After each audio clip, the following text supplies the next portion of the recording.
score for Everton's away trip to Wolves this Tuesday night. The team news is just about to drop, and if the rumours are anything to go by, Matt, it could be an interesting lineup. This.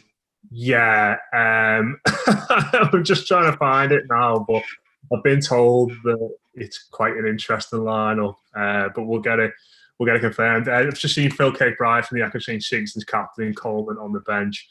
The team is, I hope everybody is bracing themselves for this.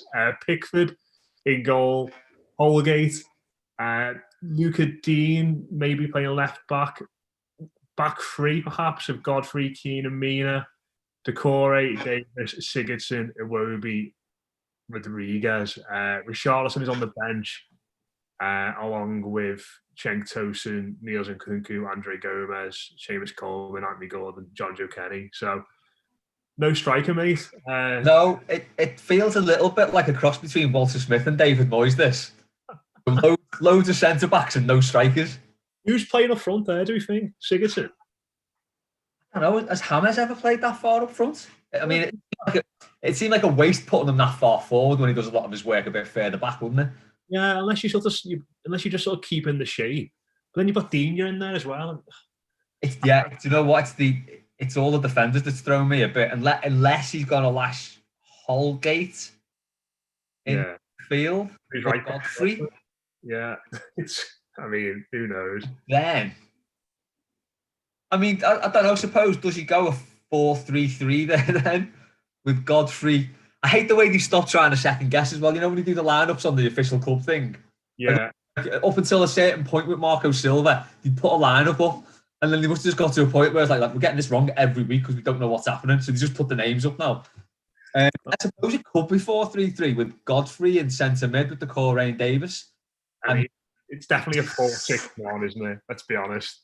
Yeah, it is. Yeah, there's no strikers there. It's a bit baffling, that. What it wouldn't surprise me if maybe they did was just have the same shape we've had a little bit in those games over Christmas, but you have Dina coming in on the left just to play on the left wing, and then James just sort of plays up front / where he wants for a bit. So you sort of keep a bit of structure there, and maybe you won't be on the right.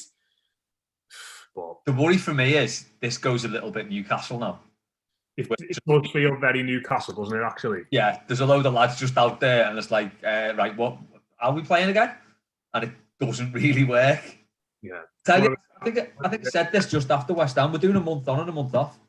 We won't win the rest of the month now. Oh, the cat's involved as well. Do you want to hear their team? Interesting. There he is. Adama Traore's not on the squad for them. That's good news. So they're playing Patricio in goal, Semedo, Cody, Saiss, Ait, Nouri, Matinho, Neves, then Donker to strong midfield. That, to be fair, isn't it? Yeah. They're always quite strong in there. They've got Gibbs White, who's a youngster I've not seen loads of, playing right-hand side. Pedro Neto, who thinks a good player, playing left. And then the young lad, Fabio Silva, up front, who I don't know if he's scored yet in the Premier League for them. So I was thinking the same myself. He's sort of been thrown in at the deep end, hasn't he, now? Jimenez is out.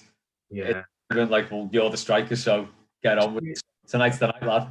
Only 18, isn't he, I think? So yeah. But what do you make of that then, mate? We've got two strikers on the bench, and Richarlison mustn't be fully fit, otherwise he'd be involved. Yeah, surely he'd be up front. Tosun looked a bit goosed, didn't he, after the weekend as well? So perhaps you can see why he's sort of done that. I just don't like the idea of not going with any sort of a focal point in attack, because that just basically says to the opposition, right, we're going to sit here and just see what happens. Which, if we nick a goal, but we just don't want to concede. And I think that's a bit of a nut game to play that, because if you do concede early on, like, we are liable to, like you look at Burnley, the kick-off, if we do concede early on, then that whole game plan goes out the window. If it's still 0-0 or we've nicked a goal on like 60, 70 minutes, brilliant, because the opposition then, they're like sort of panicking, thinking, well, we haven't got through them for this long, so are we going to manage it now? And you still got that sort of tight, compact formation. But if it goes wrong early on, it's like really hard to recover from. I don't know. I'll probably have more of an idea if I knew how we were going to line up, because that really is quite baffling, that, isn't it? I think the thing is, it's like, if you're going to play James, you're sort of obviously sacrificing a bit of defensive structure anyway, but not, Yeah. just put a shift in. But it sort of feels like if you're playing him, you need to give him some pieces to work with as well. Like you need the centre forward who's going to make good runs in behind, and you need players who are going to get round him on the outside in terms of fullbacks and link with him. And he's not going to have either of them. The things he's best at are playing little through balls into the box for forwards to run onto. And when a fullback is on the outside and linking up in that sense, whether it be Dean, you're on the left, although he's playing left wing tonight, or Coleman on the right. But, there in that setup, it looks like he's going to have Holgate on one side of him, Ben Godfrey Bomber on the other. And, I mean, will any player in our squad make a run in behind? Not looking at that. I mean, I think Iwobi's probably the most likely, isn't he? Yeah. I'd sooner see him centrally out of those players there. But I can't see that happening. I think he's going to be out on the right. If we play, I don't know if we're going to play like 5 at the back as well, or as you say, if he'll push Dean up into a sort of advanced sort of, I don't know. It's smart. Absolutely. And if you wanted, the night to get any worse than it already was, Martin Atkinson's the referee and John Moss is on VAR. Oh. So, is there anything else on? It's not shaping up to be a good night. I think I've got a load of Coronation Street tape, so I might watch that. Watch United barely instead. Yeah. But at least Richarlison's on the bench. Yeah, at least he's in the squad. The fact he's on the bench when we've got no other strikers doesn't indicate that he's particularly, it feels like it might be a James versus West Ham sort of job where you just have him there for the sake of it in case things get a little bit desperate. But, I don't know how much it's factored in that Sunday's game might be getting postponed as well. And, whether they thought that he might not be ready for this one, but with a game in 3 days, you rest him for that. If the game at the weekend was going to be off, which it looks like it might be now, then you've got to start today with 10, however many days rest further down the line, until you play your next game. It's a difficult one. I suppose that's the added implications, isn't it, of all these a fixture list which feels really fluid at the moment.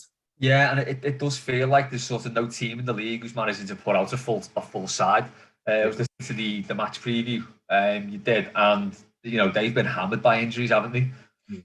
Obviously, Jimenez was the most high-profile one, but the lad was saying they've lost a lot of players this season, and I don't know, it's the nature of the sort of the truncated season, the no pre-season. It's just you get in these games now where teams can't field a full side, and it's just impacting the overall quality of everything, isn't it? Yeah, and I imagine their fans will be looking at their side as well, to be fair, and going, what? Because I think you think about Wolves last season, and Wolves since they come back into the Premier League, that attack has been focused around Jimenez, Jota, and Adama Traore, hasn't it? They've been the pieces at the top end of the pitch, but none of them are involved. Like, obviously, Jota's gone; the other two are injured and not playing, so they might be feeling a little bit worried about that lineup and feeling as though they may not have enough in that sense. But you still look at it and you think their midfield looks strong. I think they've been a bit iffy at the back recently, but you look at our side and think, where are we going to test them? Go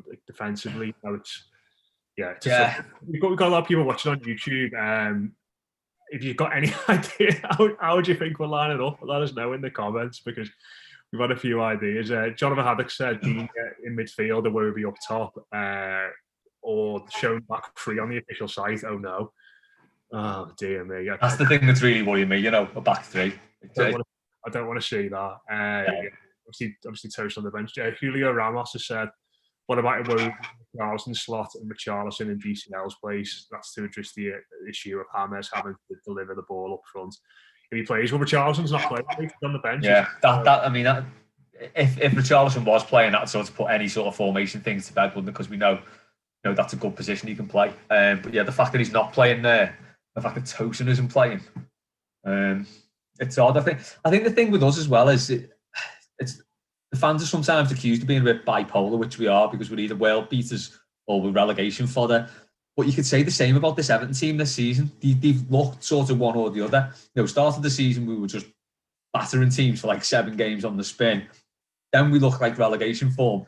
Then we play completely differently, started grinding results out. Yeah. Not particularly playing well, but getting good results in games that mattered. And then suddenly we're on the back end of losing to West Ham and an awful performance against Rotherham, and you think, well, we're back in that groove again now. It's just you don't really know what you're going to get with us, do you? Yeah. It's so hard to call, and it's one of them, isn't it? Every game now is like a real opportunity to sort of make some headway in the league. So we're 7th at the minute on 29.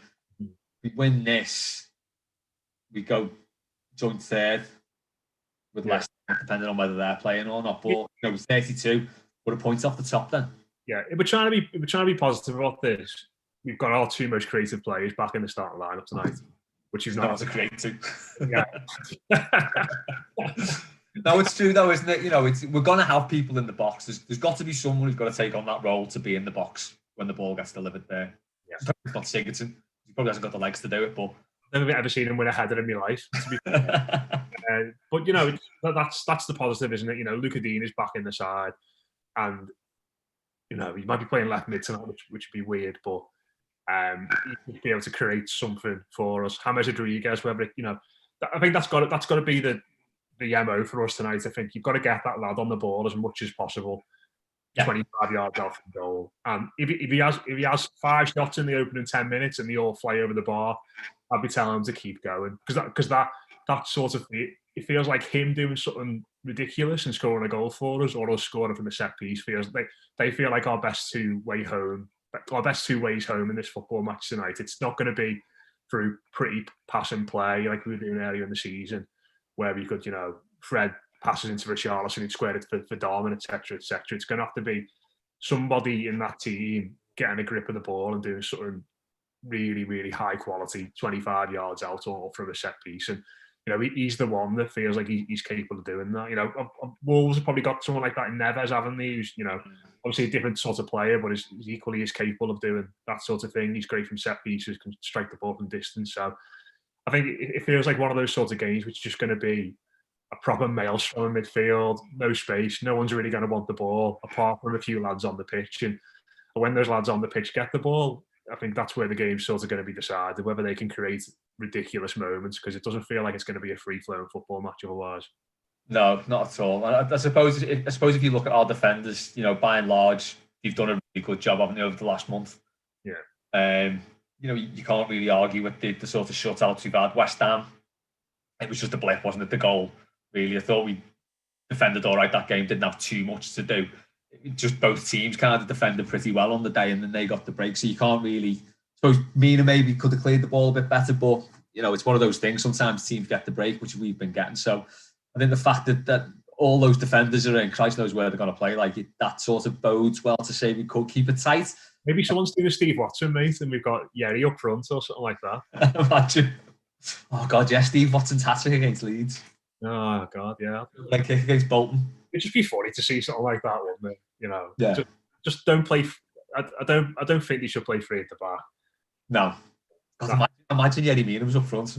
Well, I think about the whole game playing. Hey, imagine Rob Vera if Yerry Mina plays up front. Oh God, yeah. You'd be dreadful. Rob will be on the post-match defending him, saying, "Listen, if I deserve a chance in the side ahead of Calvert-Lewin leaving the line, give him opportunities." Rob's actually commented, "Cheers for watching, mate. Sorry for slagging you off." How much does us playing 120 minutes on Saturday impact the thought process for Carlo here? I reckon if Tosin doesn't play 120 minutes on Saturday, I think in an ideal world you're 3-0 up with 20 minutes to go, and Al Sims gets the last 20, and Tosin probably plays tonight. So that's got to impact us. I mean, other than that, I think a lot of the lads who play 120 minutes are in, aren't they? Apart from going. Yeah, we knew at the weekend, didn't we? That was far from ideal. Yeah. Situation that we played. We wanted that game done and dusted early on so we could rest players for tonight, but obviously haven't materialised because that's third round Everton in the FA Cup, isn't it? Yeah, absolutely, mate. Steve Hardy said Michael Keane up top. Go for it. Oh, that. Rob said Yerry up top, sign me the F up. Live and a realistic signing now, who would make a difference the most there? Well, apparently we're not going to sign anyone, according to the manager. So it's bizarre, isn't it? You look at the team we're putting out tonight. You look at the performance we put in at the weekend, and if we're not making moves for somebody of quality up front, yeah, it just seems negligent, doesn't it? If nothing else. Yeah, I don't even think it needs to be like an amazing. Like, it doesn't need to be a Zaha. Like I can't remember if you were on the show, mate, but I was just sort of saying I feel like we need like an Enna Valencia type, just somebody. Yeah, just saying about that. Yeah, somebody can play in like 3 different positions across the front, can link up with your main striker. His intelligence, quite dynamic. You know, is happy to just come off the bench and play every 20 minutes, maybe start the odd game here and there, and just do a job and be impactful when they come on. We don't really have. You know, I think that the stats about our subs not doing much this season have been well documented, haven't they? In regards to not impacting games when they come on. So, just in that sort of mould, we can get someone like that. For Josh King's been mentioned, hasn't he? He's probably a bit better than Enna Valencia, but probably cost a bit more as well. So, yeah. Well, I mean, it's not that no one signed him, isn't it? Really, he's still a Bournemouth, like. Yeah. But yeah, something like that would be good because he's a player who, if we do get into Europe or whatever next season, he's still going to be a good squad player. He's not someone who's just kind of panicking, getting in short term. You could see sort of like a lengthy plan with a player like that. But yeah, I just don't like getting in. We lose Calvert-Lewin and suddenly we're in a position where we've really got no one up front. It's too much of a risk going into the second half of the season. Maybe Sigurdsson will drop a masterclass tonight and false 9 play, and you imagine what we're all worried about. Well, it was very on vogue a while ago, wasn't it? Yeah, absolutely. I remember the last time he played there was against Lyon away. I've got bad memories of that. Great day in France. We had a fantastic day on the Ale, but we missed the first 20 minutes because our taxi took us 2.5 hours to do a 20-minute drive from the city centre to the ground. Jesus. We were locked in for an hour afterwards, having lost 3-0. So those great European aways, eh? Morgan Schneider getting sent off on purpose. Oh God, yeah, that was that one, wasn't it? Yeah, bad times indeed. But yeah, shocker. Hopefully it goes better. It's difficult to know what to say about this game now, isn't it? It's kind of like I think a couple of people said before on Twitter, it could be 4-0 to Wolves, could be 4-0 to Everton. It's one of those you just do. I can't see many goals, can you? I can't now, no, to be honest. Although, they still have got a threat up front, I think, haven't they? Potentially. That's still Pedro Neto's a good player, isn't he? He's just very direct. He seems to be having a real breakthrough season in that sense. So. The sort of player who could really cause us a bit of bother as well. Yeah, and we're supposed to look at our side, and we haven't got anyone like that on the side. Just who's going to drive. They should be able to push up and try and press us without any real concern about the ball getting knocked in behind them. Yeah, so it's a bit of a. I think there's only Iwobi who sort of got the capabilities of doing that, hasn't he? But he's wide right, and he usually does it with the ball at his feet, doesn't he? He's not like someone who's going to get him behind for the ball over the top. Yeah. Well, I'll have to wait and see, mate. I have got some score predictions, but I can't find them because it's going to be 12-5 to us. Paddy said 12-5 to us. But yeah, the sort of group chat got clogged up with talk of people's previous schools. Dave said we're going to lose 2-0. I can't remember the others. How do you think? I don't know. I've just been asking the kids then, and I said 4-0, Joe said 7-0, and Jay said 11-0, all to Wolves. Brilliant. I don't know. Do you know what? 1-0 either way. Yeah. It's a bit of a horrible game. Yeah, I think we might scab it. I can't see us getting spanked. I don't know. Yeah. What about you? Yeah, I think we might scab it. Just like 1-0. We haven't scored a late goal for a while. Be nice, wouldn't it? Yeah, I reckon we might be on the back foot for a long time, and then get a corner later on or free kick, and just someone just bundling one in from a yard out after a big, like Richarlison's first goal for us against these. Do you remember? Oh God, yeah. Like that, yeah. That sort of goal. Maybe him coming off the bench and winning it for us. Hey, do you know what? He's got a good scoring record against these, hasn't he? Yeah. So he had that picture of his header he scored against them last season.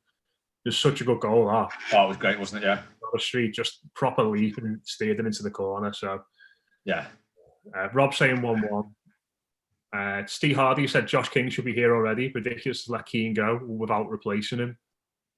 Yeah, I mean, we've spoken about that before. I just think it's entirely using the finances and potentially can get him off the books for a good fee. And it just does seem odd, though, doesn't it, that we didn't sort of bring anyone in. Yeah, but to compensate. I think it's one of them though. If they'd kept him here for another season, and he's been, how many games would he realistically play this season? Do you think? And he's probably only getting a start tonight, isn't he? Yeah, and even if Richarlison's fit tonight and Moise Kean gets transported back from PSG right now for this game, who do you think starts up front? Richarlison definitely starts, doesn't he? And I think he's third in the pecking order, I think, in that sense. So I can see why they let him go on. Not many situations where you're going to have your two starting striking options out for the course of the season. So I think it was a bit of a calculated gamble from them. And ultimately, if you make those gambles and in the course of the season, there are going to be times when you're left short. And yeah, unfortunately, we're going to live through one of them now in the next 2 hours or so. That's it. It's how you deal with that, isn't it? Really. Yeah. As you say, if he'd have stayed and he'd not played for us, his value's just diminishing then, isn't it? Not getting your money back in the summer when you try and sell him, are you? That's the thing. No. God, it's grim talking about finances, isn't it? Yeah, I know. We've done a lot of it recently. We'll have to stop. It's the constraints the club are working under, though, isn't it? Yeah. We've had our cash splurge and it failed miserably. Spent £500 million in the last few years, and look at that team. Jesus, horrific. Well, hopefully we're all proven wrong, mate, by the manager and these lads. So fingers crossed. Who's on post match tonight? Rob, if he's not pissed off with us for giving him stick there. Lyndon Lloyd and Sophie Webb as well. He's always great. And Mark Mosey as well will be joining us. So should be a good one. Well, obviously it'll be a good one if we win or maybe get a deserved point or something like that. But yeah, we'll have to wait and see. So that's it on YouTube after the game. So tune in for that as well if you're doing that. Fingers crossed. So we'll catch everyone after the game.